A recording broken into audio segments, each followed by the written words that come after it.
Shalom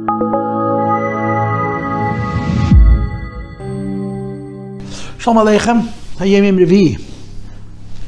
Today's Wednesday, and it's Chav Vav l'Chedesh Tishrei, Chedesh HaChagim, Chedesh HaShvi, Shemus Babakoyel, Heitavshin Pei Daled. It's the third day after Simchas Torah. Simchas Torah was Sunday.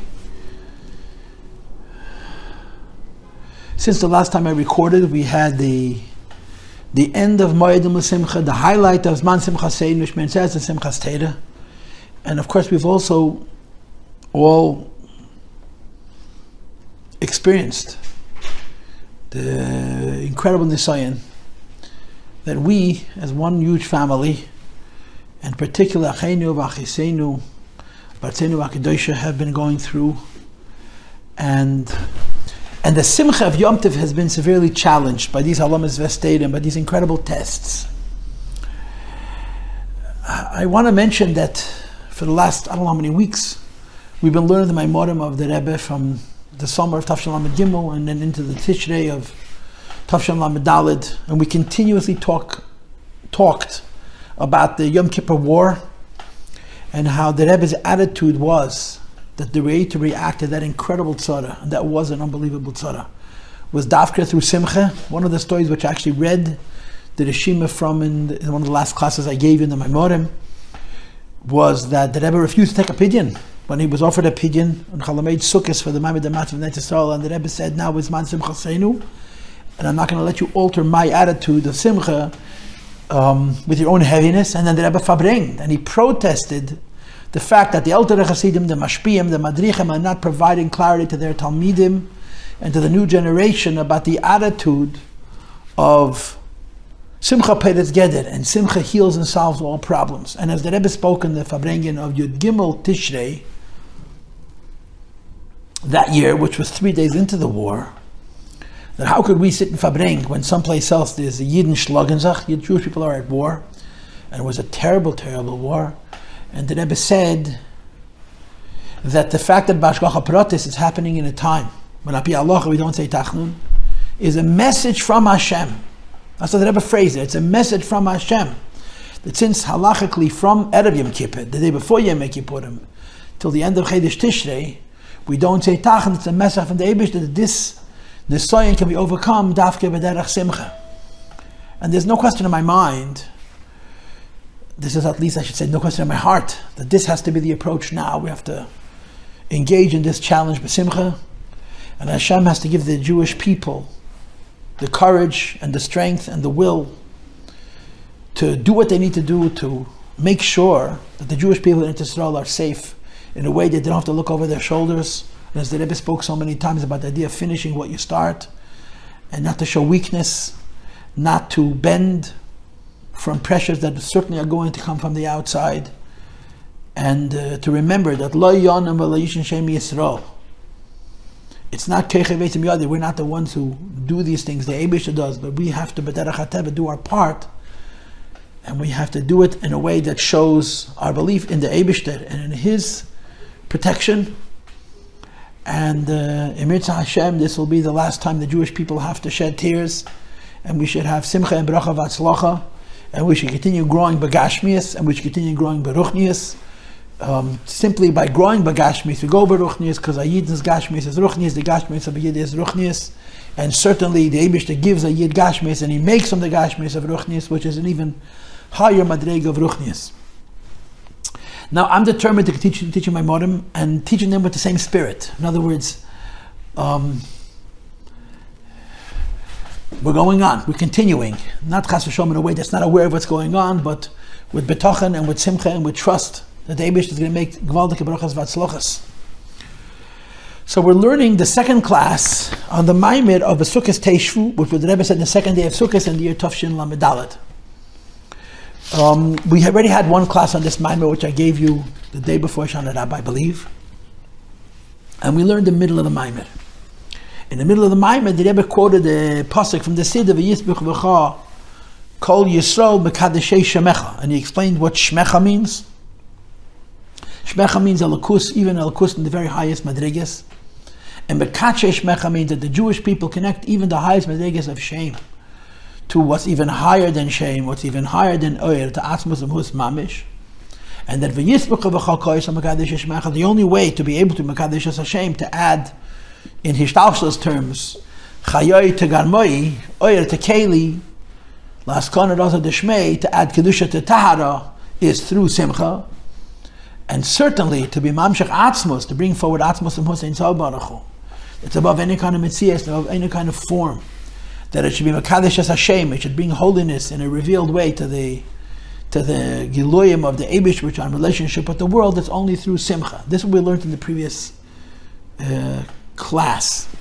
Now we're going to learn the beginning and end of this Mamer, and it's clearly a continuation of the Mamer before, and it's also a segue to the Mamer after. If you look at the different Sfarim, the way they divide up the Hemshech, I'm saying that all three Maimorim, of Yud Gimel Tishrei, and this Mamer BaSukos Tashvu, and then Vasisa Chag Shvuos, which the Rebbe said, Chag HaSukos Shivas Yamim, which the Rebbe said on Shabbos Chelamei Sukkos. To me, all three Maimorim are a Hemshech, and the basic theme of the Hemshech is the end of Mitzvos Maisius. He starts off with the idea of being Mavad the Nefesh HaBahamis. He very, very quickly goes on to the idea of elevating physical things. And as you'll see at the end of today's class, at the end of today's Mamer, that there's two madreges. The lower madrege is when you're Mavad physical things. You're Magal the Eidos HaKedum and the Tohu, as the Rebbe explained at length in the previous Mamer.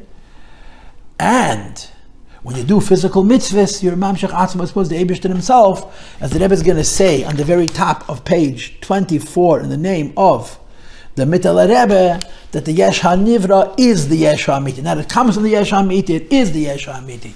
And when we show that it is godly, we're revealing the Yesh of the Yesh HaAmiti Mamish. And of course, in this particular Maimah, you have the additional aspect of Simcha. Not that Simcha is Mamshech Atzmus, Simcha is Magala, Simcha reveals. And the L'ch'oira, now this is already now interpretation, this is conjecture.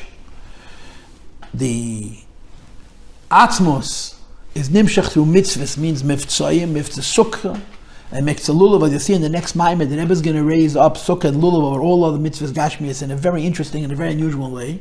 The Maimah after this one is almost like a Chassidish Hezber and Halacha Nigel de Teda, but the dinim of Chavzeh Shal Mitzvah and Chavzeh Shal Teda and Chavzeh Shal Kedusha. And our Sukkah, the Schach of the Sukkah, and the Rebbe correlates it to the Dal Minim of the Lulav, having within themselves the infant Atzmus and Hussein Zal Baruch Hu Mamish more than any other mitzvah. And the Simcha reveals it. So the message is clear that you find a Yid, you do a mitzvah, you Mamshech Atzmus and Hus, and as the Rebbe said in the previous Maimir, it affects the Haluas of the Shem Kol Goyim, Shabchu Kol Umam, Higov Aleinu Chastei, Ve'emes of the Shem Li'elam Halaluka. Now, Rabbi said we're going to start from the beginning of the Maimir, and we're going to learn the first two pages, page 18, 19, the very top of page 20, and then we'll go to the bottom of page 23. And everything is numbered, so we're holding number 18. We'll have number 18 till 23, till 26, and then we go to the end of the Maimir, which is number 27, learning, in other words, the beginning and the end. That's Chol and the Sea. But before we do, one more point of introduction. In the previous Maimir, the Rebbe spoke about two translations of the word v'ahavta. The first, that it's a commandment. V'ahavta Hashem Elokecha. You should love your God as a mitzvah. Hashem commands a yid to love the Eibishter. And the second is a promise. You will love Hashem.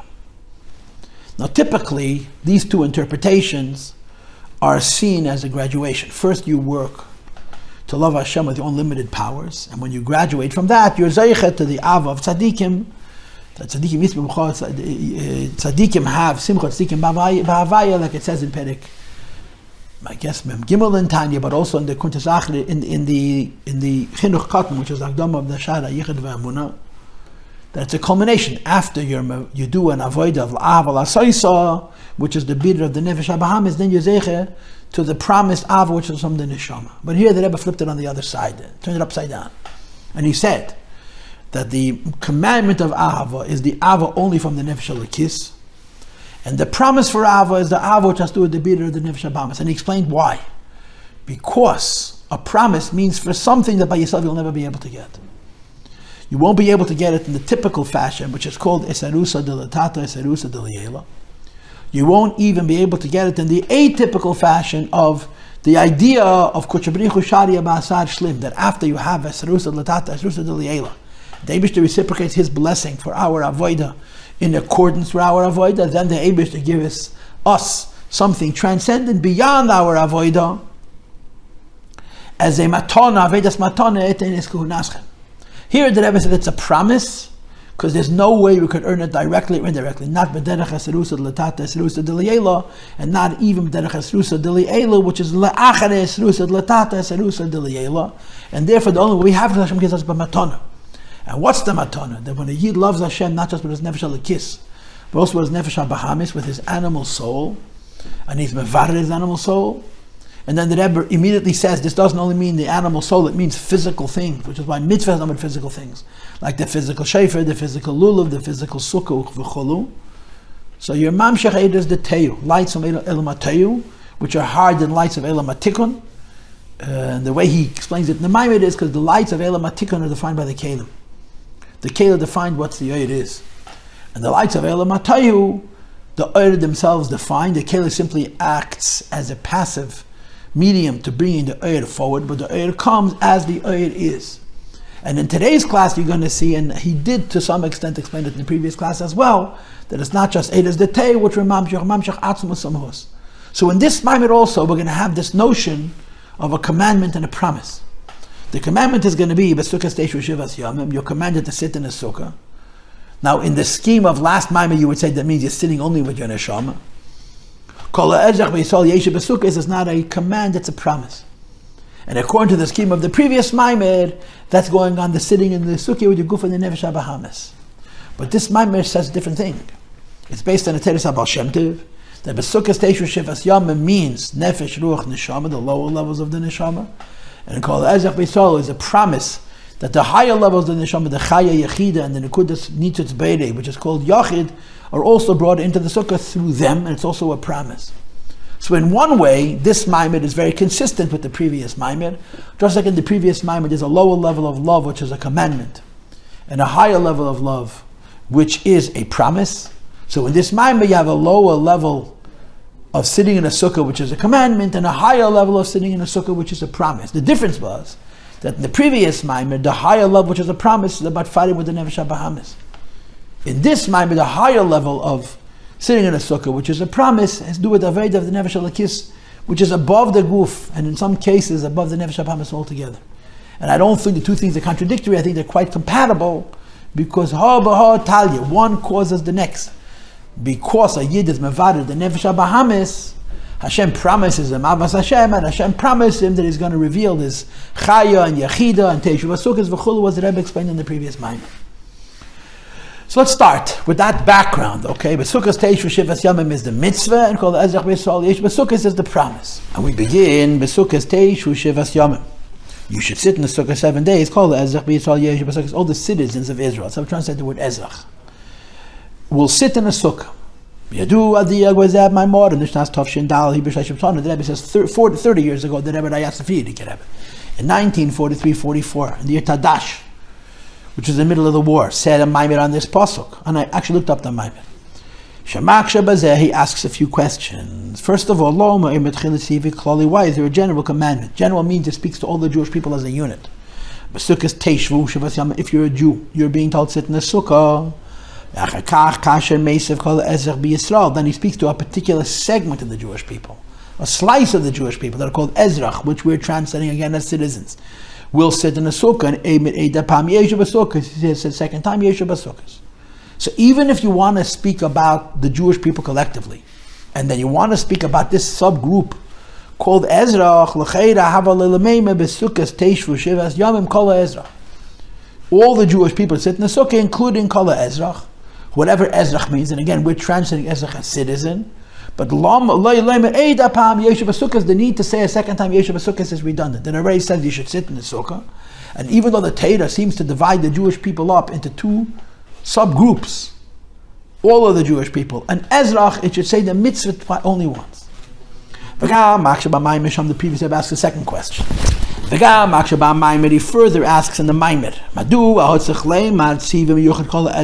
why is it necessary to single out this subgroup of Jewish people that are called Atzmus, which we're translating as citizens, and identify them distinctly and say separately yeshu b'Sukkah, they should also sit in a sukkah. The argument is when the Eibush says you should sit in the Sukkah 7 days, it already includes all the Jewish people. In other words, anybody that's part of the Eibush's covenant, and he lists the pasuk in Nitzavim, which already includes all 10 segments of the Jewish people. So why does he have to specify as a separate sub-group Yidden that are called Atzmus? And finally, the third question. Now I want to tell you something about this third question.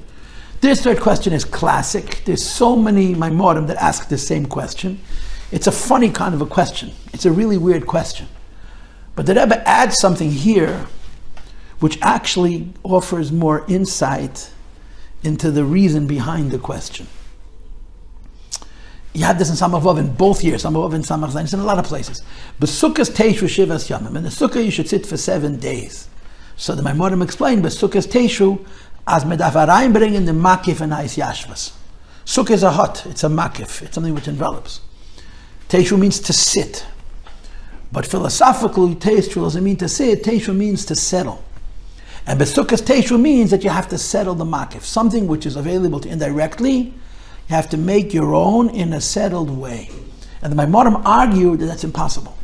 How do you bring Sevav Kalam into Mamala Kalam? How do you make something which is indirect and infinite, personal and manifest? This is what the Maimorim say, but it's based on the nuance of the pasuk. BaSukos Tashvu, you have to settle the makif. Now that's not the simple touch of the pasuk. The simple touch of the pasuk, you should sit in the Sukkah. It's interpreted in the Maimorim that you have to make the makif into a pnimi.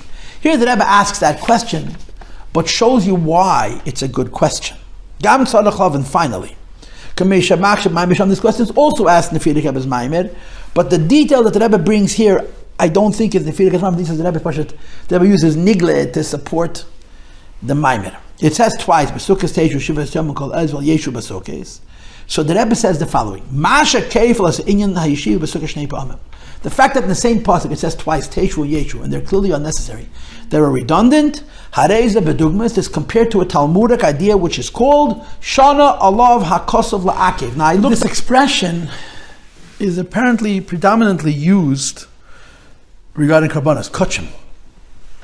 When it comes to karbonis, in order for a halacha to be unchanging, it has to be repeated twice. I came across a sikh from the Rebbe from Tafshan Chof, Yitas Kislev, Vilti Muga, where the Rebbe asks the question, why specifically by Kodeshim is it necessary to have it twice? Shon Olav HaKosav La'akev twice.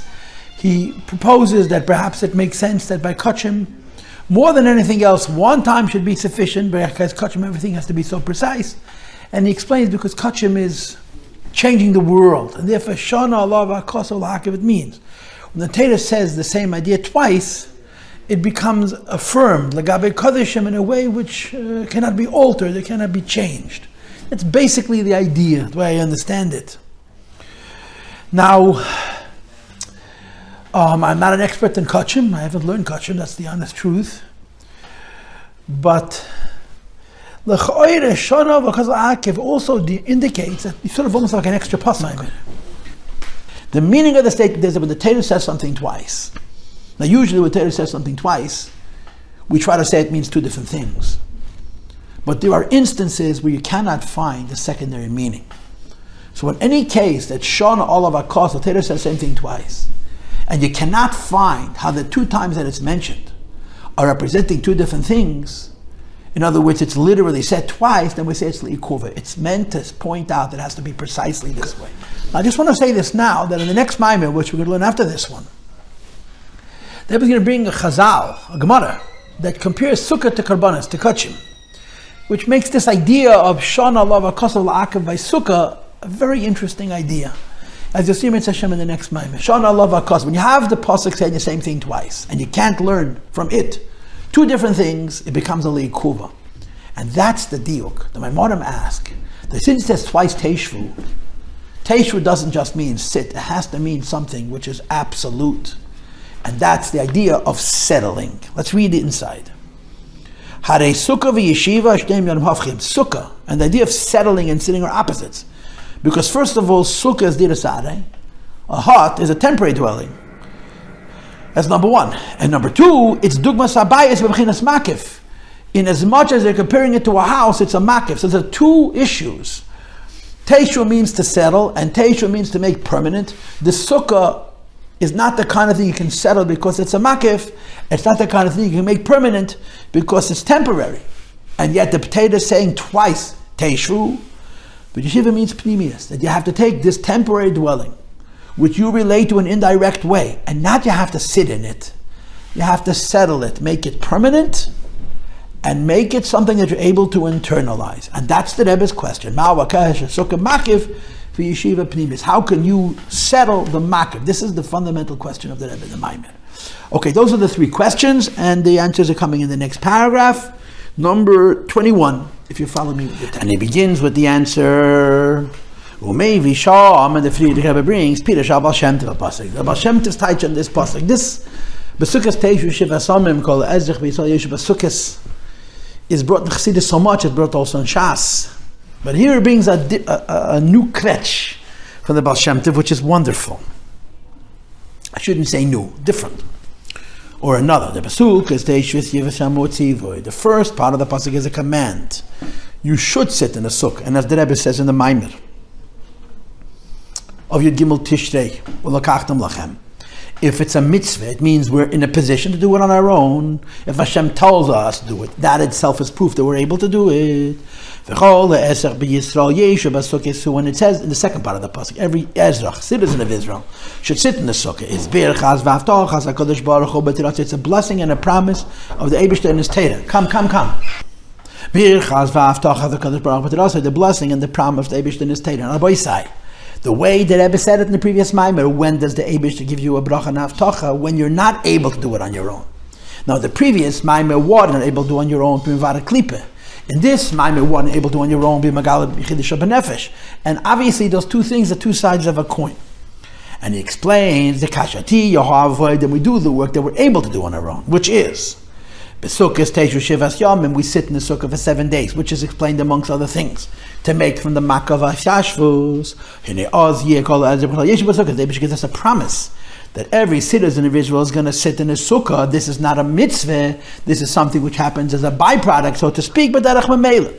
And he adds one more important detail, does the Baal Shem Tov, that Atzmus is miloshen zricha v'ha'ara. Now we translate Atzmus like the modern definition of the word Atzrach, a citizen. So Baal Shem Tov says, no, Atzrach means zicha, to shine, to radiate light. Atzrach means the light of every yid is Yeshbhu. BaSukos will automatically sit in the sukkah. Now you see at the end of the Mamer, he's going to bring that Atzrach is Lashon Asid. It's really something which is supposed to happen after Mashiach comes. That then there'll be the Gili of Atzrach. Now we're saying that in the sukkah there's a Gili of Atzrach even now. Now that the Friedrich Rebbe brought Pirush Baal Shem Tov, he proceeds to explain Pirush Baal Shem Tov, and he explains that it says in Medrash, the Neshama has 5 limbs: Nefesh, Ruach, Neshama, Chaya, Yechida. And as I told you many times, there's so many Marach Hasidus that explore this, including in the Hemshech beginning Ve'elam Mishpatim, where he explains Chaya, Yechida, Barichas. And the last 2 Memorim of the Rebbe Rashab in Daf Reish Pei, right before the Mamer of Purim, also explains Nefesh, Ruach, Neshama, Chaya, Yechida, and the Rebbe Zog is until now, whatever Chazal those Maimorim, 50 years later, in the year Tafshin Lamed, that Hey Bechinis Elo Nechalakes Lebeis Sugim Klolim. In general, these 5 levels are 2. Pnimium, that means levels of the Neshama that are revealed directly into the person in an internalized and a personalized way, which is like the word Teshvu, which is Nefesh, Ruach, and Neshama. And Beklolos, Nefesh, Ruach, and Neshama is the liver, the heart, and the brain, which is the levushim, the garments, thought, speech, and deed, and the heart, and bina, which means understanding, and makifim chai yechida, the indirect levels of the neshama, meaning the levels of the neshama that do not have a seat in the body, so they're not able to be fully revealed in the body, which is the level of chaya, which is sometimes connected to the madrega of chokhmah, v'chokhmah to chaya, ba'aleha, and yechida, which is even higher than a chokhmah, or alternatively, it's a ratzon and the etzem of the neshama. And this is the pshat in the pasuk, BaSukos Tashvu Shivas Yamim as atzivui. First, the lower parts of the neshama, the ones that we have direct control over, because we have a keli, an avid in the guf, to represent nefesh. We have a kelin, even the guf, to represent the ruach. We have a kelin, even the guf, to represent neshama. Since we could control these things, Hashem commands us that we should sit in the sukkah, which is tiv, naran. It's a commandment for serving Hashem on the three levels of nefesh, ruach, and neshama. And now the Rebbe adds a detail which I don't fully understand, and it's mentioned in this Mamer more than once. Sheyesh behem b'kol zayin v'chinas. Naran is 7, even though the Naran is 10. He says Naran is 7, and he links it to the fact that BaSukos Tashvu shivas yamim. The diuk of the pasuk, BaSukos Tashvu shivas yamim. You sit in the sukkah for 7 days. It doesn't only mean 7 days; it means for 7 ideas. Just like it says in Chumash that nisheishes yamim asa avay v'lei b'sheishes. You have it in the Mamer of Bar Mitzvah that he created the world, but the shisha midas al yenes. So here he says BaSukos Tashvu shivas yamim. The idea that a person has been given a commandment, an instruction to do, which means Hashem tells you to do it because He knows you can do it on your own. And what does He tell you to do that you can do on your own? BaSukos Tashvu shivas yamim, that the level of shiva you can settle in the sukkah even of His yashvus, and shiva goes on all 3 levels of nefesh, ruach, and neshama. That's called yemim v'yemim Avoda. The 7 days are the cycle of life. The 7 days are the idea that every single day a person has a different avodah, and in each one of those 7 days, each one of those 7 avodas, are you just given the instruction to sit in the sukkah. Since he can do it on his own, he must do it. And again, the irony is that naran l'cheda is including all lesser koiches, certainly from bina, and yet it connects it to the number 7. And in the end of the Mamer, is going to go back to it again and talk about it in terms of the whole cycle of time. So I'm not sure exactly what the broader, the deeper intent is, but we move on. By days then it happens automatically, a revelation from An Hagili, Amakifim, of called Atzmus Israel, and any translates. Atzmus doesn't mean a category of Jew.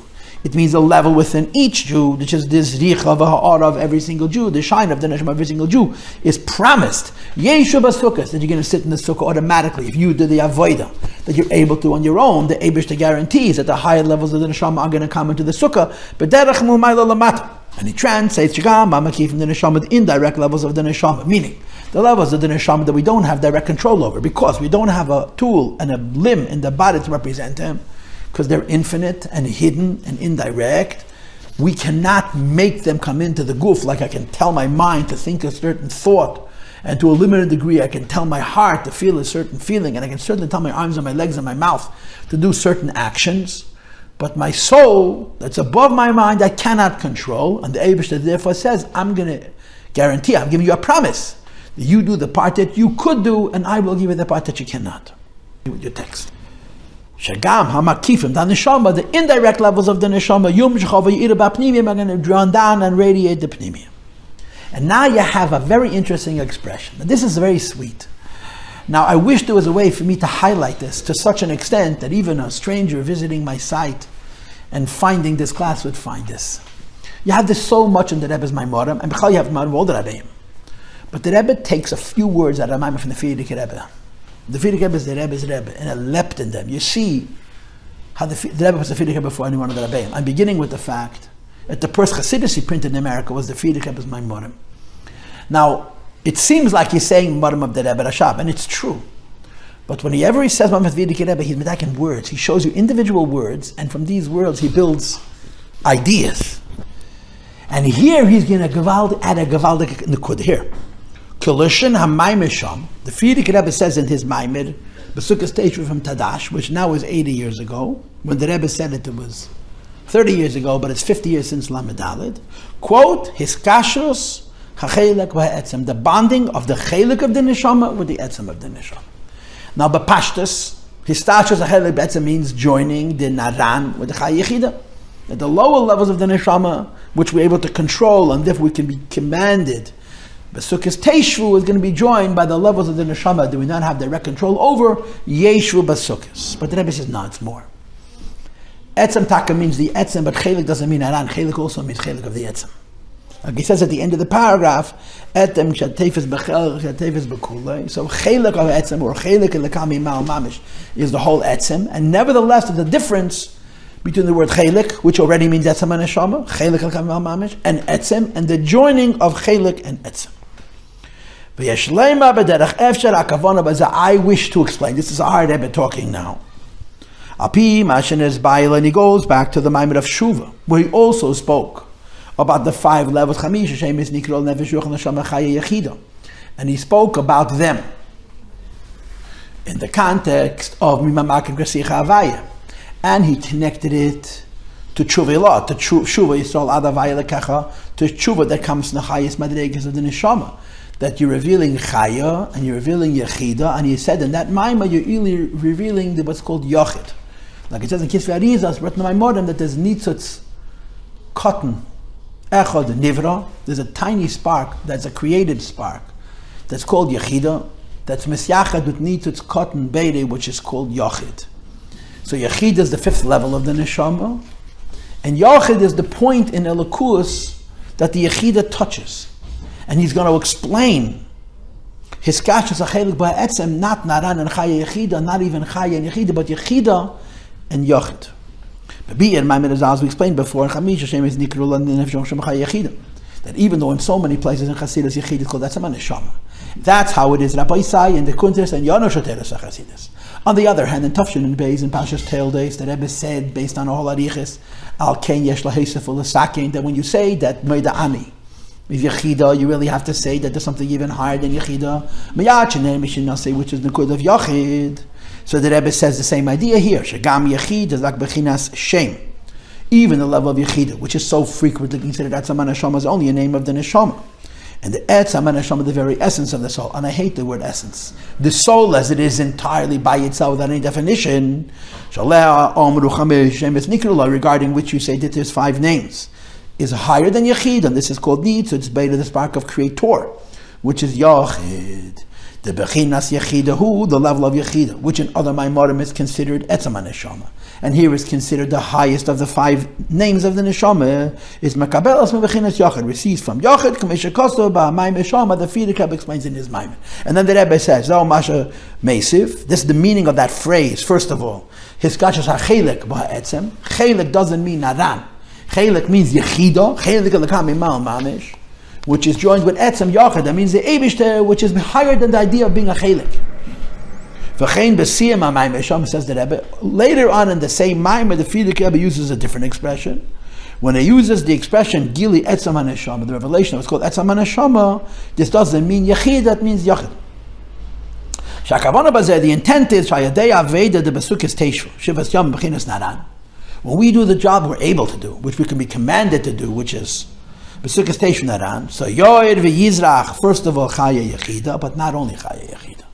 Also the Etzem, which is higher than the Chelik, and the Etzem, which is higher than the Yechida, Bechinas Nichatz Beiri, which is Bechinas Yachid, the spark of Creator, which is Yachid. And then he finishes with Mamer Abal Shem Tov B'Shem Erasag, Etzem Kachatefes B'Miktsas, as the Tefes B'Chelke. So Etzem is Yachid, and Chelik is Yechida. And there's a difference between how Yechid is a Chelik and how Etzem is a Chelik. Because Etzem, each is the whole thing, and Yechida, even though Yechida also in Etzem, somehow there's a concept of Chelik. So the Havana here is hard, but the math here is easy, right? The math is, you can be told to do what you're able to do, which is BaSukos Tashvu Shivas Yamim. You can be promised what you can't do, which is called Atzmus B'Yisrael. And called Atzmus B'Yisrael does not only include Chai Yechid, it also includes Nichatz Beirei. And the diuk is not in the Pasuk, it's not in Teres Abal Shem Tov, it's in the Frierdiker Rebbe's Mamer, it's Kashus HaChelek B'Ha'etzem. But what does this mean? What does it mean that Yechida is only a name? Does it mean everything it says in Chassidus about Yechida is false? Doesn't seem reasonable. It's reasonable to assume that all the things you learn in the Maimarim about Yechida is true, that Yechida is Atzmus Neshama. Yechida means the level of the Neshama, that's one with the Eibish and the kind of way, that its responses to the Eibish that don't have any siba whatsoever, other than the fact that it's Etzem B'Etzem, one with the Eibish there. So if Yechida is also the day of Etzem, what's the difference between how Yechida is Etzem and how Yachid is Etzem? So you have a clue. The first clue is Yechida is Etzem, but it's called Chelik. Yachid is Etzem, but it's not called Chelik, it's called Etzem. Now, even though the Rebbe brings the Rasag to talk about this 6th idea called Yachid, and Etzem, Kishatefes b'Miktsase Atev b'Chelke, but the Rebbe is distinguishing between the word Etzem and Miktsase and the word Chelke, even though, by the way, in many places, the Rebbe would misquote this status, Habal Shem Tov B'Shem Rasag, and say, Etzem kshat atefes bechelke at atefes bekuli. But here he quotes it as the more classic expression, Etzem kshat atefes b'mitzvah bekuli. So you want to know the difference in Yechida and Yachid? They're both Etzem. They're both connected to the Eibishter, absolutely. But Yechida is called the Chelik. Yachid is called Etzem. Yechida is how a Yid is one with the Eibishter as a Chelik. Yachid is how a Yid is one with the Eibishter, but he's the Eibishter Mamish. In the next paragraph, there's another clue. And I want to say this now. In the next paragraph, there's another clue. If you'll jump ahead and you look in the next paragraph, page 19, second paragraph, 6 lines down, he says, Yedua ha'hefresh ben Yochid le'echad. He wants to separate the word from Yochid from Echad. And this separation between the word Yochid and Echad is l'ch'oira, a separation between Yochid and Yechida. Right? Echad means one. Rishon means the first. Yochid means the only one. So Rishon means the first, means there's always going to be a second. Yochid means the only one, there'll never be another. Echad is in the middle. Echad means one.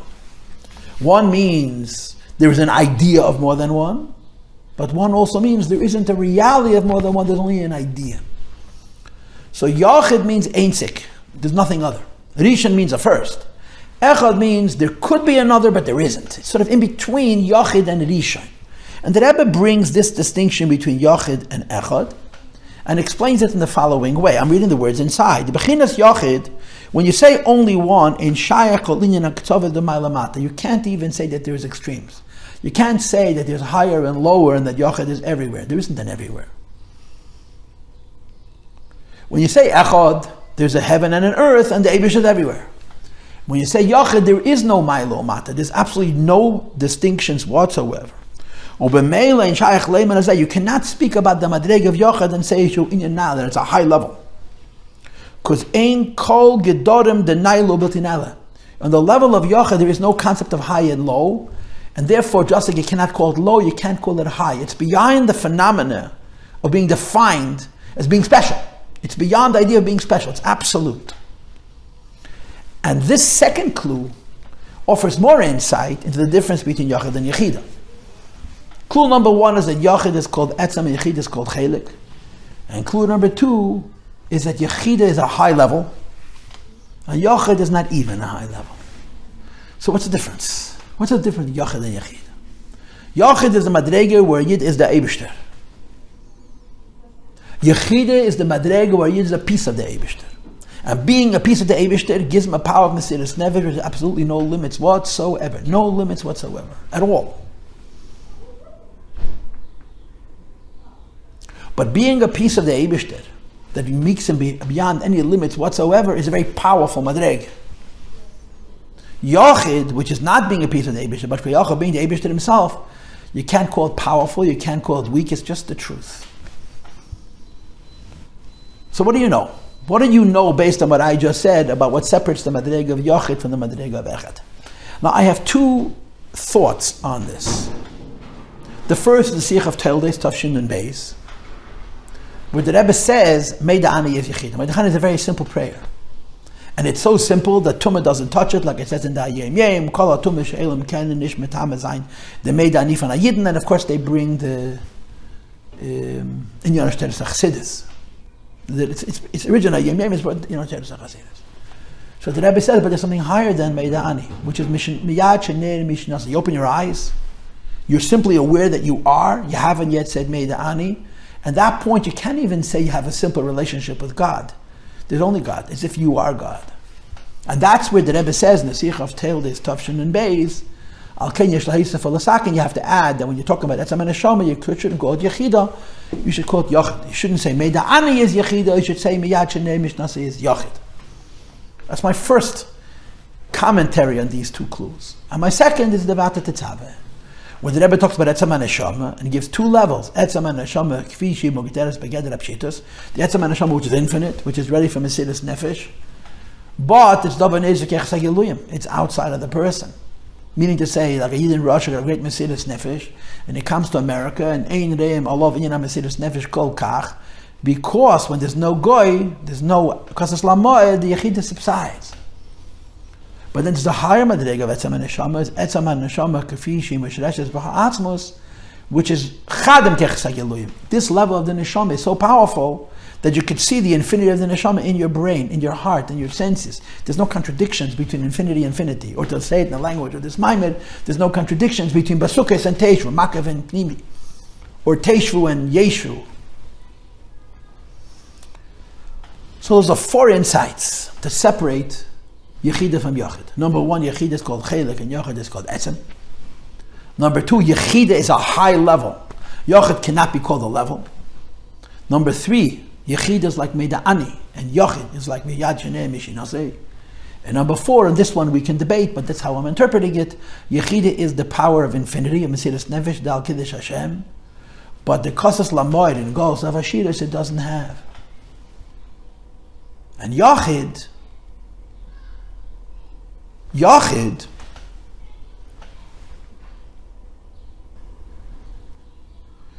is the Etzem and Neshama, which is so beyond high or low that it can show itself even in a simple idea, in a simple feeling, in a simple action, because it's not limited by its being unlimited. It's not mugderes begeder apshitos. If you join all these 4 clues together, you have a sense of what it means that included in Kol HaEzrach B'Yisrael Yeshu Basukos is not only Chaya and Yechida, but also the idea of Yachid.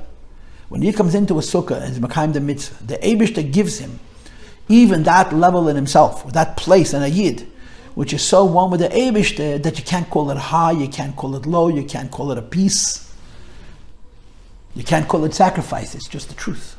And it doesn't have an expression, not even an expression of saying Meidani.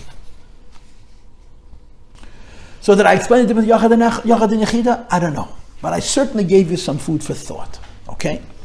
Underlining issue is that we had, our question started with 3 questions, and we answered at least 2 of them. Right? The third question about being Mamshech, Dimakif, and Apimi we haven't answered. But the first 2 questions of why you have to specify Kol HaEzrach after you say all Yidden, and why it has to say twice Teshvu and Yeshvu, we explained based on Tedas Abal Shem Tov, but we developed Tedas Abal Shem Tov further based on what the Frierdiker Rebbe says in his Mamer. Our next paragraph, 19, second paragraph, the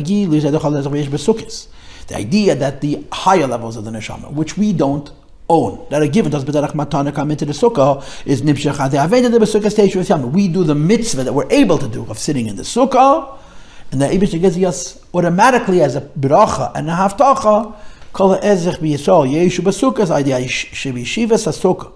Since when a Yid sits in a Sukkah, Oisem Yisrael Kol in your name, do everything that they're doing on the Naran level, on the level of Mitzvah V'Ois, on the level they're able to do the Mitzvah, and if the Eibishter commands them to do the Mitzvah, Achila, Shtia, Til, eating, drinking, and spending time in the Sukkah, therefore we're Zaychet to the gift of the levels of the Neshama being Yeshu Basukah, which we have no control over, the Eibishter gives us B'derech Matan.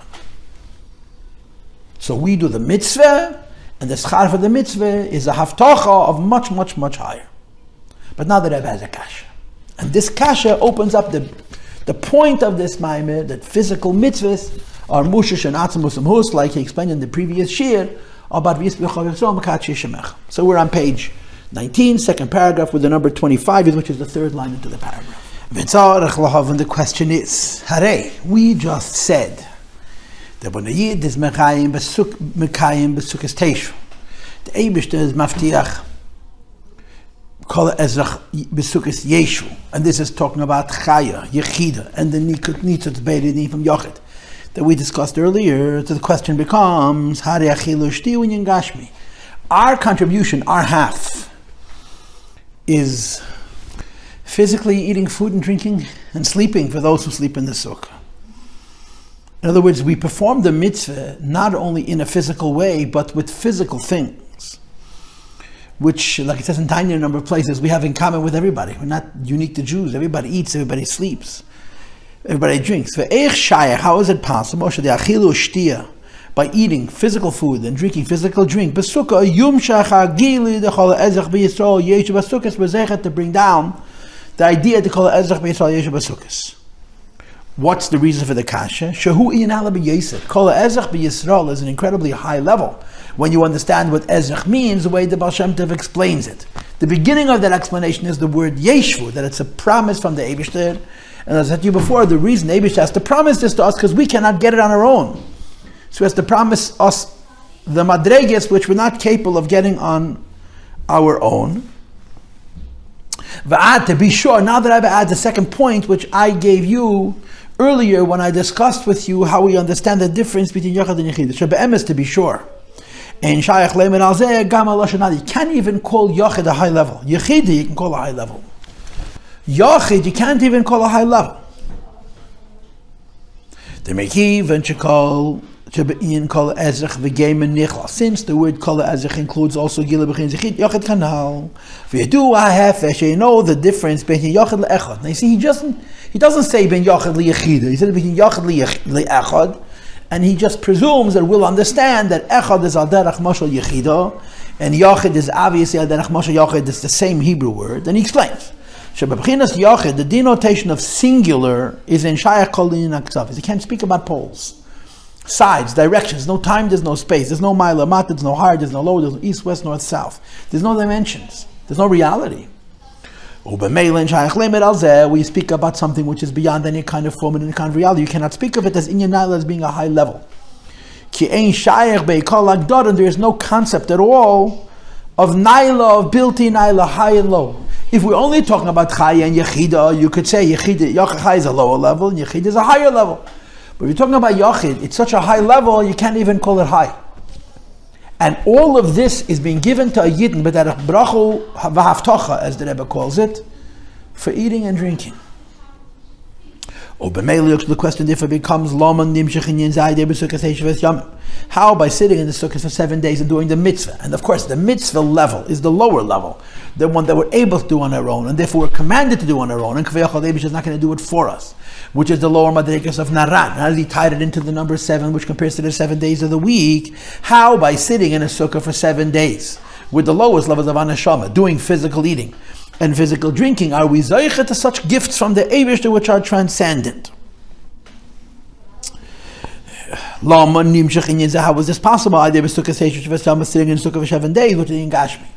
And the Rebbe adds, listen, you can eat in the sukkah, you can drink in the sukkah, you can fabreng in the sukkah, which we're going to call tiul, which is so controversial in halacha, from what I understand. You can sleep in a sukkah, but you also learn in a sukkah. And he goes to daven in a sukkah. So now the Rebbe says, no, so simple. Says the Rebbe, Kidu, it is known in footnote 14, is Mitzvah Tel Rebbe Shachal Naruch, in Hilchas Sukkah. Of all the things that a person has to do in the sukkah, you have to do everything in the sukkah. Why? Because Teshuvah came to do this. You're supposed to live in the sukkah the way you live in your own home. And just like in your own home, you learn, you daven, you eat, you sleep. In the sukkah, you learn, you daven, you eat, you sleep. However, there's exceptions to the rule of Teshuvah came to do where you're being disturbed by being in the sukkah. And when it comes to that, it actually turns out that the things that are halachically most required to be done in the sukkah are the eating and the drinking, not the learning and the davening. The primary commandment of sitting in the sukkah altogether is by physically eating and drinking. Emphasis. When it comes to studying, a person lacks tzlilos. Tzlilos means clarity, lucidity. In the sukkah, he's not only exempt from sitting in the sukkah, he's told, don't sit in the sukkah, sit in your own home, because your ability to concentrate and your learning is more important than sitting in the sukkah. Teshuvah Kein Tatura does not involve sitting in the sukkah and having your quality of your learning interfered with because you can't concentrate. And again, all of this is in halacha. If davening in the sukkah is interfere with his kavana, daven is in shul. And what remains is BaSukos Tashvu. The mitzvah of sitting in the sukkah basically at all costs, unless it's halachically raining on your mitzvah. But you have to do it even if you would prefer to be someplace else. It's binyan achil dafka eating and the drinking, more than the learning and the davening. If the eating and the drinking are worthy of the label eating and drinking, which is not just having a taste, a sliver, but having a real meal. I'm eating a substantial amount, which is the shir of achil u'shtiya, hu mechuyev he must eat in the sukkah and drink in the sukkah. It's not only that sitting in the sukkah is a physical mitzvah, it's sitting in the sukkah is a mitzvah that involves those things that are b'chlal Things that we have not in common with all human beings, that are not distinctly holy or religious or spiritual, they're just physical things. And the question therefore is repeated. And the question therefore becomes, since we do the proactive part of the mitzvah in the sukkah, we do the commandment of the mitzvah sukkah, we do the part of sitting in the sukkah which we're able to do, and therefore Hashem tells us to do it, that He's not going to do it for us, which is called mitzvah ve'esed. Is lahamshech hagil d'chol ha'ezrach, that it should bring about a higher level of sitting in the sukkah, which is a matana from the Eibishter, a haftacha from the Eibishter, a bracha from the Eibishter, because we cannot get it on our own, which is the idea of kol ha'ezrach b'yisrael yeshbus sukkos, which is hamakav of chaya and hamakav of yechida and even madrega of yochid. Kanal madua hatzive BaSukos Tashvu. Why and how is the mitzvah sitting in the sukkah is binyan achila b'gashmi is dafke, eating and drinking physical food and drink, which is parochial and material and worldly and physical. Shame. So the question is a real good one. The Eibishter says, you do something basic, and I'm going to compound it by something which is far transcendent. But even the basic has no holiness in it. So how is it that physical eating and drinking is this effective to be mamshech also the kol ha'ezrach b'yisrael yeshbus sukkos? And now the Rebbe asks a different question. And the different question basically is, how do you make the extraordinary, the abnormal, teshvu? Ubefrat. Let's compound it further. Now, I started 3 lines from the bottom of the number 19, and in your margin there's a number 26 there, although I intended it for the second line from the bottom where it says v'hagam, but it's hard to know where I should have made this division. What begins now is a new question. The question we had until now was, how is physically sitting in a sukkah, especially if the whole mitzvah, the primary mitzvah, eating and drinking, being mamshech these very high madrigas? Now comes another question. How do you make something crazy normal? It's compounded by the question. Because we all know the Gemara brings 2 opinions. But this is the preeminent opinion, and the Rebbe has been signing in footnote 15 to the Shulchan Aruch. And the reason we sit in the sukkah is to remind us of the fact that we sat in tents of glory. And Anani Yaakov Duin Yeruchni, the tents of glory was a spiritual thing, even though the Anani Yaakov protected us physically, and they did all kinds of supernatural things to make our lives materially pleasant. Their Inyan is Ruchni is. And yet, from this we're making a physical mitzvah. V'agam sha'atam BaSukos Tashvu. The reason the Eibishter gave us a Nani Yaakov, and therefore gave us a mitzvah of sitting in the sukkah to celebrate this, is BaSukos Tashvu b'nei Yisrael b'yitziyah. Some turn to page 20 of Mitzvah, because Hashem took us out of Mitzrayim, which is Gashmias. It says the Rebbe is so true, the sukkah is an inyan ruchni, but Yitzias Mitzrayim is an inyan Gashmi. Harinei Masha is BaSukos Tashvu because of Yitzias Mitzrayim is inyan hayetzim megeder erogel. The sukkah is an inyan ruchni, and Yitzias Mitzrayim is inyan Gashmi, which is extraordinary. And we were given what mitzvah? To sit in the sukkah and eat and drink in the most normal way. Madua hatzive b'sukkahi. Why is the commandment relation to sukkah teshvu to do it, to sit in the sukkah as our own home, which makes the be'efan shakviyas davka has a certain permanence, when we're celebrating either as something which is entirely spiritual, or even if we're celebrating something spiritual, we're celebrating something spiritual which is extraordinary. This second question is really the third question that we had on page 18. Right, the first 2 questions on page 18 were already answered. The Sukkah Tashvu b'nei Yisrael, kol ha'ezrach b'yisrael yeshvu. Those 2 questions we addressed. The third question on page 18 was the classic question in Chassidus that BaSukos Tashvu is an oxymoron. It's a paradox. BaSukos is makif, Tashvu is hisyashvus and pnimius, and the fact that it's repeated twice that the Rebbe brings Shana Allah v'kos al-akif. And I mentioned it before, but I want to look up the Gemara again to see exactly what the Gemara says about Shana Allah v'kos al-akif.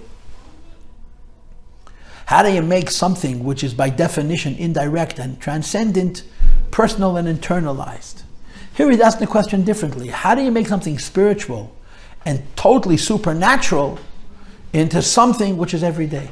Which is more or less the same question. You're making something completely beyond into something very pneumistic. So let's say as we go forward that we have 2 questions. Let's say as we go forward that we have 2 questions. Question number 1, how do you mamshech, the deepest madrigas of Elokus, chaya, yechida, and yochid, through the physical mitzvah of eating physical food and drinking physical drink? And the second question is, the sukkah represents, and the sukkah is reminiscent of, and the sukkah is altogether super extraordinary, and we connect it to his yashvus and to teshvu kein tadur.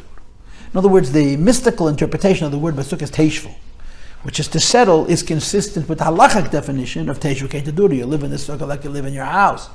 And the Rebbe says, how can you make something so special? I mean, that's that it's a mitzvah, defies teshvu kein tadur. But it's a mitzvah that's mamshech such an incredible giluyim, and a mitzvah that celebrates such incredible nisim. How does that become teshvu kein tadur? That becomes his yashvus. These are the questions. Now, we're moving to the end of the Mamer, which is page 223 at the bottom. And we know the answer, because we learned it. Right? V'yismechu b'cha kol Yisrael mekadesh yeshemecha. Right? That's the lashon of the siddur. V'yismechu b'cha kol Yisrael mekadesh yeshemecha means yidna mamshech Atzmus into shmeisha l'kadosh baruch Hu, and they reveal it through simcha. When a yid does a physical mitzvah, the idea that physicality is mushash and Atzmus and hus, that physical things are ruled in Atzmus and hus of the Eibishter, means that when you do a mitzvah with physical things, even the physical things are the lowest inyan, you mamshech Atzmus and hus. So now we go to the last pages of the Mamer, which means page 23, and we should read inside what we just said. Let me just begin by stating, you have, of course, in the Igeres HaKiddush Siman Chof. The Alter Rebbe's Igeres HaKiddush Echad, which you always learn, by the way, during Seder Simei Tshuva, both in a regular year and a leap year. It's just arranged a little bit differently in the two luches. And what the Alter Rebbe is discussing in this Igeres HaKiddush is the definition of Yesh Me'ayin. Yesh Me'ayin means Hashem makes the world in such a way that it doesn't know its source. But the Rebbe makes a unique argument. When you say Yesh Me'ayin, Yesh Me'ayin means Hashem makes something. He doesn't make it from nothing. He makes it in a way that it looks like he made it from nothing. Right? That's when Nidba, it seems ki'ilu eili ilu v'siba kedemes liyesh hazeh. Yesh Me'ayin means Hashem makes something, and it's created in a kind of way that it shows no clues, no reflection of its source. It exists in a way of separation, which is called Helam v'hester habayrim ha'nivra. There's a separation of the Creator from its creation. What the Alter Rebbe does in this Igeres HaKiddush, in part, is divide this into two ideas. The truth of the matter is, if you learn the Maimorim, you can divide it into three ideas. But for this conversation, we'll say that there's two ideas. The first idea is that the world exists in a way that's independent, that you don't see its source. But there's a second idea. In addition to the idea that when you look at the world, you don't see the world's source, there is the idea that the very existence of the world says, I have no source. So two very different things. There's many things, like spiritual things, think of Malach, for example, that exist in the kind of way that you don't fully see in them their source. But there's a second component. The second component is not only does the Eibishter hide from his creation, the Eibishter gives the creation the sense that it's its own God. And there are two separate points philosophically. Point number one is called Helam v'hester habayrim ha'nivra, that the Creator is hidden from its creation. And point number two is that the Yesh HaNivra reveals the Yeshus of the Yesh HaMiti. You look at the creation and you see a sense of self-dependency, self-reliance, which isn't true, but that's the perception as if it's God. So the first idea is a beautiful mystical and philosophical idea, and it has a variety of different explanations. There's an ayin and there's a yesh. There's sevev kalaman and there's elamis. There's different explanations for how this notion of the world coming into being without being able to see its source is. But the notion that the creation says, I'm God, that you look at the world and you perceive it as if nothing came before it, Alter Rebbe says, has to come from Hashem himself. Atzmus mamish. Because only Hashem himself is yesh, everything else is ayin. And this is what the Alter Rebbe is presenting in part. It's not the whole Igeres HaKiddush, but it's in part. That when you talk about Yesh Me'ayin, there are at least two ideas. Number one, the separation of the creation from the Creator, because of Helam v'hester habayrim ha'nivra. And number two, the investing in the creation, the sense that basically it's like God, Yesh. And Chassidus argues that this second idea, that the creation seems to be so independent that it's as if it's its own God, Yesh, comes from the truth of the Eibishter. So the big lie that this world is total, doesn't need anything outside of itself, is rooted in the great truth, which is the Eibishter himself. Now if you'll turn to page 24, and you read the first line. These are direct words. This yeshus, this sense of I am God that you perceive as a physical, which means I need nothing other than myself, is not coming from Yesh HaMiti, it is Yesh HaMiti. The yeshus, the sense of independence this world has, is actually the yeshus of the Eibishter. But you don't perceive it as Eibishter, you perceive it as self. But the sense of independence only Hashem has, and in the creation you see it because you feel as independent as the Eibishter himself, because the power of the Eibishter's yeshus is invested, and you don't realize that it isn't you, it's him. And on the margin I wrote, and I would have to rescan this Mamer, to be Mitzayin Samach Aleph, Kuf Tzadik Zayin, the Kuf Tzadik Test, we just did the Rebbe Rashab near the Hemshech, Rosh Hashanah Tafir Samach Aleph, where he explains this more comprehensively, if I remember correctly. This notion means that when we talk about the physical world, there's different aspects. There's the physicality of the world, there's the independence of the world, and there's the I'm God of the world. And of course, the I'm God of the world is the big lie. But when you say I'm God of the world is the big lie, there's two resolutions to that. Number two, you expose the lie and show that it isn't real. And number two, you expose the lie and show that the truth of this lie is the truth of the Eibishter's I'm God and I'm real. This is called in our culture Atzmus. And it's found only in the physical world, only in the physical things, that they exist in the kind of way that not only we don't know their source, but they give you the impression that they need nothing outside themselves. Yeshua Nivra, which is rooted in Yeshua Amiti. So the Rebbe says, this is why doing physical mitzvahs, which is the lowest thing, and in this Mamer, it's not just doing physical mitzvahs, we're doing physical mitzvahs which are really unholy, eating and sleeping.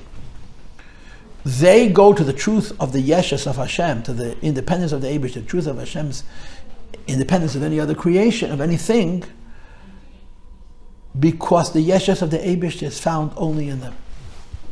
And this is the answer to the question. Why or how can physical mitzvahs, which I do on the level of BaSukos Tashvu, give me the schus of receiving the reward of kol Atzmus Israel, Yeshvu, Chaya, Yechida, and Yachid, because the physical mitzvah has in itself the yeshus of the Eibishter, and when the yeshus of the Eibishter is revealed in this world, we see how this world is the Eibishter himself, it makes us a kli to reveal, to have the highest levels of Neshama revealed, but that Bracha v'Havtacha by the Eibishter himself. So we begin on page 23 to the bottom of Hinei. For the work of a Jew to affect the bringing forward of Atzmus and Hus, the work we do must be parallel to the Atzmus that we're bringing down. When we do physical mitzvahs, we reveal Atzmus. So the physical mitzvah we do must be similar to it. In general, in our relationship with the Eibishter, there really is no such thing as reciprocity. We talk about it all the time. There's no such thing as I do and he rewards. People, I do and you reward, or you do and I reward, because of our similarity and because of our mutual dependency, interdependence, and limitations. But with the Eibishter, there's no deals. Nevertheless, he created a relationship with us that conforms to what appears to be anthropomorphic form, deals. What we do triggers him, and what he does triggers us, and so on. And as far as that is concerned, the only reason Hashem reciprocates the mitzvahs we do is because he chooses to, not because he's compelled to. And moreover, even after Hashem willed it, that what we do should create a reciprocal response from him, even then, Hashem is never forced, it's always a choice, because nothing we can do forces Hashem's hand, ever. It only works because he wishes it to work. At the same time, it's still necessary. The arousal from below should be somehow similar to what's being brought from above, because that's how we set up his relationship with us. It's not only a game, it's not just an act. It's a design of a relationship. And the design of a relationship is he, so to speak, puts himself into a framework of a relationship with us where there is interface and there is reciprocity. We act and he reacts, he acts and we react, and so Therefore, Atzmus, the idea that he is bringing on the Eibishter himself, which is done through the physical tkiyah shefer, the physical shaking of the lulav, and in this Mamer, the physical sitting in the Sukka, which affects the schar of kol Atzmus Israel yeshu BaSukos, the revelations of Chaya, Yechida, and Yochid. Hamshachas Atzmus nas the kiyam ateiru mitzvos begashmi dafke requires specifically and primarily physical behavioral mitzvahs. Commission is by, as we discussed at length earlier in this Mamer. We bring on the Eibishter himself through blowing shefer, which is dafka shefer gashmi, a physical shefer. Kel gashmi, a physical sound. Vehevel gashmi, in physical air dafka. Because the v'adam hagashmi dafka yeshna b'keich Atzmus. In physical things, you have the power of Fayachal of Atzmus and Hussein Sa Baruch Hu, and there's a variety of reasons for why. And in this Mamer, the reason is because the Yeshus of this world is the Yeshus of Atzmus Umhus, as you'll see in a couple of moments. Like expressed in my Mamer on the infant Ein. If you know the Chasidus, that he's betayin to the Hemshech Tzadik Daled, which is in Seif Mem Tafshin Yud Aleph, in footnote 43. But the makar of that is the Reish and Beis and the Reish and Daled. And I wonder why the Mamer don't bring it. There's 4 levels, and by the way, if you go to Inside Chassidus at ORG, you go to the glossary of Chassidic terms. I have like 10 or 11 classes on Bittul. I went through all 4 of these, and I went through each one of the 4, both on the level of Eilumis and the level of Ein Areichlacha, Ein Zuloscha, Efes Beltecha, and Midei Malach. And by the way, you have it a little bit in Hemshech Samach Aleph that I mentioned earlier. Ein Areichlacha is Bittul Ayesh, Ein Zuloscha is Bittul Bemetzias, and Efes Beltecha is even higher than that, and Ein Midei Malach is really the idea that the truth of the creation is the Eibishter himself. Yesh Hamiti Hu Yesh Haniva, that the Rebbe I showed you before from the middle of Rebbe. So the lowest bittul Ein Areichlacha, bittul Ayesh. But Chassidus makes the argument that this lowest bittul Ein Areichlacha has an advantage over all the higher bittles, and basically the advantage is submission. When you have a higher bittul, the bittul is based on an experience and on a richness. Bittul Ayesh is the lowest bittul. Yirat Tata is the lowest bittul. It has one advantage. I don't feel great. I don't feel exalted in myself. Like Yechudi law, you experience Ein Seif and it lifts you up, although the bittul is more complete, but it's a bittul of richness, a bittul of you becoming transformed into the godliness. Ein Areichlacha bittul Ayesh, I exist, I'm set from the Eibishter, and I submit. There's a subservience, there's a hisbatlus in that. So Mori Chasidus say that there's a connection between the lowest bittul, Ein Areichlacha, and the bittul of Midei Malach, where you see that the truth of the Yesh HaNivra is the Yesh HaMiti itself, which is only possible when there's no experience. Because when you have an experience, the experience is always an Elokus and not an Elokah. And therefore it precludes revealing Yesh HaMiti. Bittul Ayesh, there's no experience of Elokus, and therefore it does not preclude the experience of Yesh HaMiti. And that's why the lowest Bittul Ein Areichlacha has the highest Maila. And that's really, in other words, what the Rebbe is going to say on top of the next page that I showed you earlier, Shayesh HaNivra Hu HaYesh HaMiti. But now the Rebbe adds a nuance. The Neisef Alma Shenizbayel. We learned a Mamer before this one. The first Mamer in this Hemshech of 3, that's how I'm teaching it. Where he talked primarily about the Daled Minim. He didn't talk so much about the Sukka, he talked about the Daled Minim. The next Mamer is going to talk about both, but the Sukka is going to take primacy and the Daled Minim are going to be learned from the Sukka. But on the previous Mamer he talked about Daled Minim, and this Mamer is talking about Sukka. In that previous Mamer, when he spoke about the Daled Minim, he talked about the idea of being Mavader the Nefesh HaBahamis. And when you Mavader the Nefesh HaBahamis, you Mamshech Eidus of Tehu. He quickly then went on to say, in addition to being Mamshech Eidus of Tehu, Yadin from Atzmus and physical mitzvahs, but the focus was being Mamshech Eidus of Tehu. And the way he explains Eidus of Tehu versus Eidus of Tikkun is Eidus of Tikkun are where the light is defined by the Keli, and Eidus of Tehu is with the light where the Keli is only there to help the light emerge, but the light emerges as it is by itself, in its Atzmus. But Seif Kol Seif, Eidus of Tehu is still only Giluim, it's only Eid. So he says over here, Neis of Amashin is Bayel, we explained in the previous man. We talked about the idea of Ava, which is a mitzvah, and Ava, which is a Haftach. So when you love the Eib, which is being Vada, the Nefesh HaBahamis, you Mamshech Eidus of Tehu, Shvatvod, and Magashmim, Dafka Yesh, and Tzutz, they're in physical things, you have the sparks of Tehu. Masha Batehu, Eidus Merub and Kelim, Watam, and Tehu, the Eid is preeminent, and the Kelim are secondary, so the Eid shines as it is.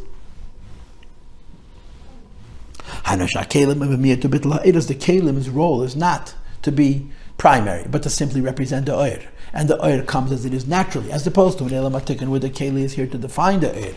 because the primary thing is the keli and the 8 has to be suited to the keli. And tayu, it's the opposite. So now the Rebbe says, in addition to the idea that physical mitzvahs and the beater of klipa is mamshech edus of tayu, we have a second idea and a much, much higher idea. In addition to the fact that physical things have sparks of elam tayu, you have the other idea. Yesh b'em kayach Atzmus. Physical things have the power of the Eibishter himself, the yesh hoamiti, because the truth of the lie of this world is the Eibishter's, is the truth of the Eibishter. It says in Tanya, Shesav, this is again the Kedesh Semerchov, Shesav, Sagash means the creation of physical things is Maya Atzmus. Comes to the Eibishter himself, Shein Le Siba, Ila Vesiba, to page 24 now, records it all.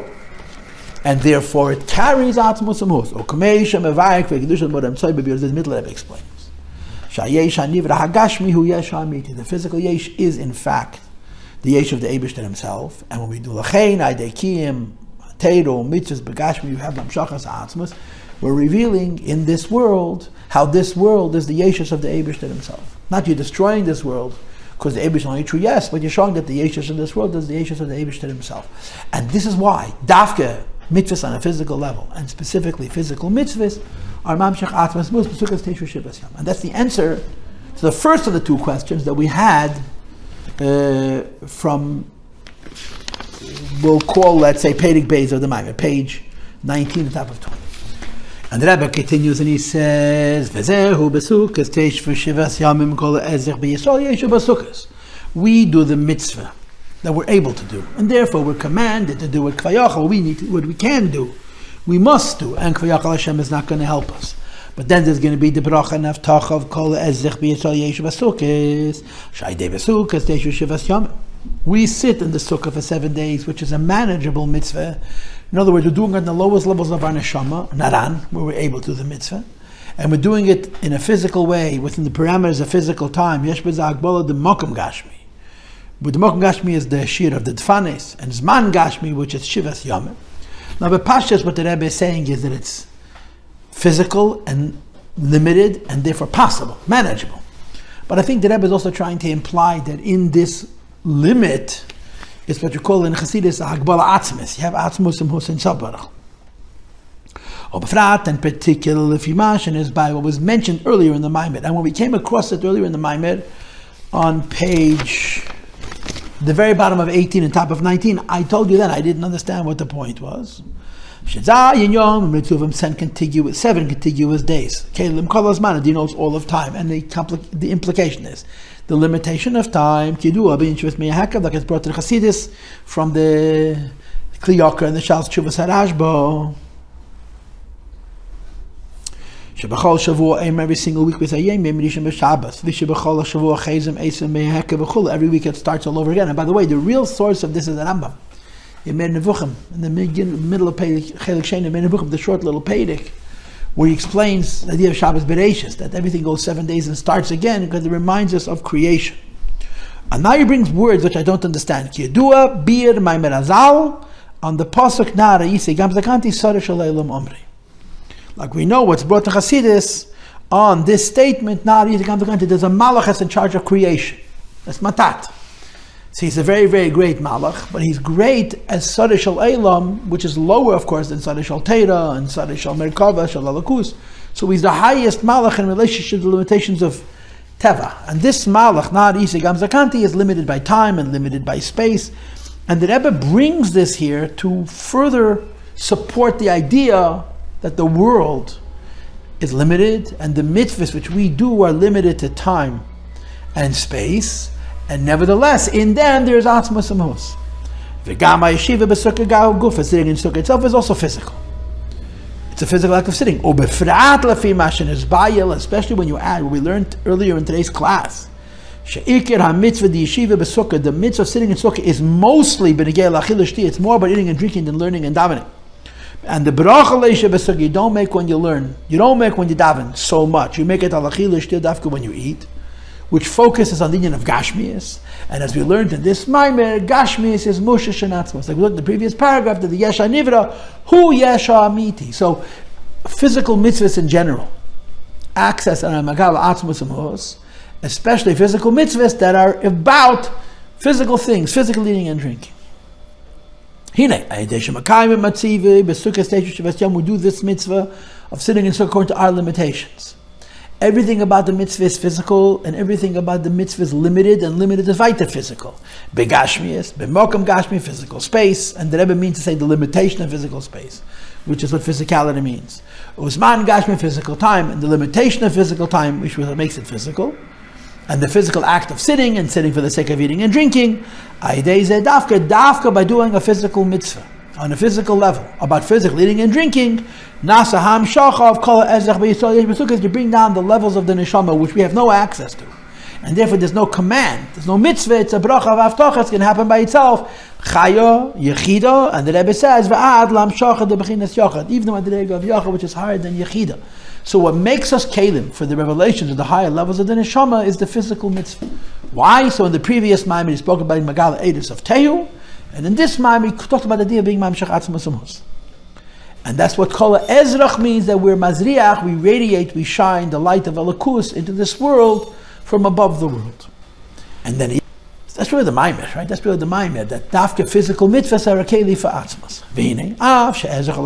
We're now saying that Ezrach means the pnimius of Yiddish and Neshama which shines and is revealed in the world.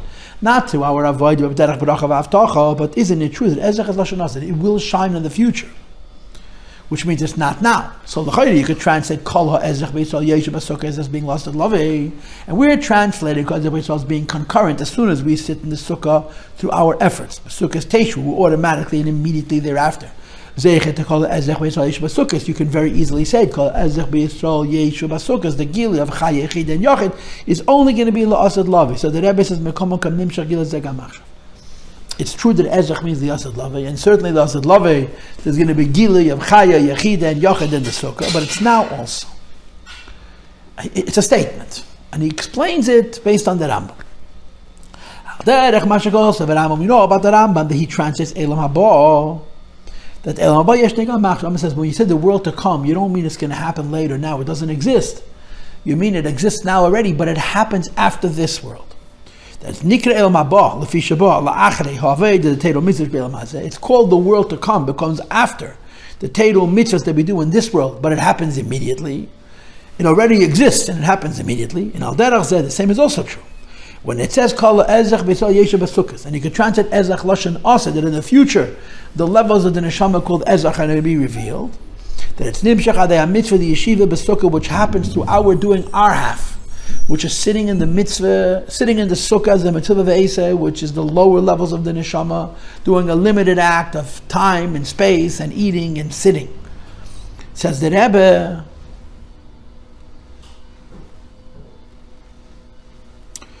Al Yadei HaMitzvah, the yeshiva sukkah, by us sitting in the sukkah. Parenthesis, Befracha sukkah, mitzvah closed, especially says mitzvah sukkah, the big mitzvah, which means mitzvah closed means B'shaychas the madregas of the neshama, which are also madreg of klali, which are already chaya, yechida, and yachid. Ha'gil dal ezrach, v'geimer is gamachshel. Immediately after we sit in the sukkah, the ezrach happens. That Peter's Ezrach, Lashon Asa, the meaning we use the word Ezrach means it will shine in the future, as it means the Visham Shachahi, Miyad, La'achar, Ekiyam, Mitzvah, the BaSukos Tashvu. The second, we do our half, which is the lower half of the Neshama mitzvah, the higher half of the Neshama is automatically manifest. Shaydekiyam, the Sukkah Tashvu Shivas Yamim. The moment we fulfill our half, which is the mitzvah of sitting in Sukkah for 7 days, Nimshach Hagil, it brings in the revelation of Kol Ezrach Beruchni, is the idea that the higher levels of the Neshama manifest, which is Chaya, Yechida, and Yachid. So, even though Kol Ezrach means Lashon Asad, but Lashon Asad doesn't have to be in the far future, it could be in the immediate future. As soon as we sit in the Sukkah, we get the higher Madreg. And of course, the Chap is, we're able to do, the Eibush expects us to do, and He wants us to do it on our own. What's beyond their capacity, He gives us b'matan, and He gives it to us right away. And the Shaila of the Mamer, how Gashmias is able to earn that Gilui, is answered by the statement, only Gashmias can earn that Gilui, because Gashmias is Mushas and Atzmus. And then of course He says, V'gam kol ha'ezrach b'Yisrael, yeshu b'Sukkos is kipshutei l'asad lavei. The idea that every Neshama of every Yid is going to sit in the Sukkah in the future, which we're translating to mean Miyad, L'achar l'kiyam mitzvah, now. But it also means Lasad Lavei, because there's going to be Tchias HaMeisim, and every single Yid, and every single Yid's Ezra, Chai, Yechid, and Yachid are going to be revealed, and they're going to sit in the Sukkah. Sheniske Leisha B'Sukkos Eresh Shel Yossi are going to merit to sit in the Sukkah, which is made from the skin of the Yossi, which is a Gemara. Here it says Bekar of Mamish, and the Rebbe's Lashon always is take of Miyad Mamish. So Rabbi said, we just finished the Mamer, and it's the second of what I'm calling a Hemshech of 3. That's why I'm teaching it. The first Mamer was primarily about Lulav. This Mamer is primarily about Sukka. And the next Mamer goes full circle. He starts off with Sukka, and it goes back to Lulav. That's how I see it. Rebbe said 3 Maimarim, 1 Yud Gimel Tishrei, when the second day of Sukkot, when Shabbat Chalamet Sukkot, it's all revolving around the Yom Kippur War. And the focus of the Rebbe that you defeat the war, A, through Mitzvos Maisias, Mitzvos, is how I'm interpreting it. And Simcha, Yisbuch V'chal Kol Yisrael Mekatshei Shmecha. So the first Maimar was about Lulav, the second Maimar is about Sukkah. The next Maimar, which is shorter, is going to be, it's a 5-page Maimar, this is a 7-page Maimar. It's going to be about Sukkah and about Lulav, but first Sukkah and then Lulav. And it's going to go full circle. It's very interesting. The Rebbe is going to, in the next Maimar, be Machadash, a Chidish Otzon, that there's a raya from Nigle, that the idea that there's a lakus in the Gashmis of a Sukkah is more than any other physical mitzvah, even than tzitzis and tefillin. And then he's going to argue, not using Nigle, but using Svara, that if it's true of the Sukkah, it's even more true of the Lulav. So to me, the way this Hemshech works is, if you want to help Yidden who are busy fighting with Seinei Yisro, do mitzvahs with them, especially shaking a lulav and bringing them into a sukkah, and shaking with them a lulav. He starts off at lulav, then he celebrates the sukkah in this Maimon in the beginning of the next Maimon, and he goes back to lulav after that. Ukalochan harava yadu o kafi sheyes by lakama.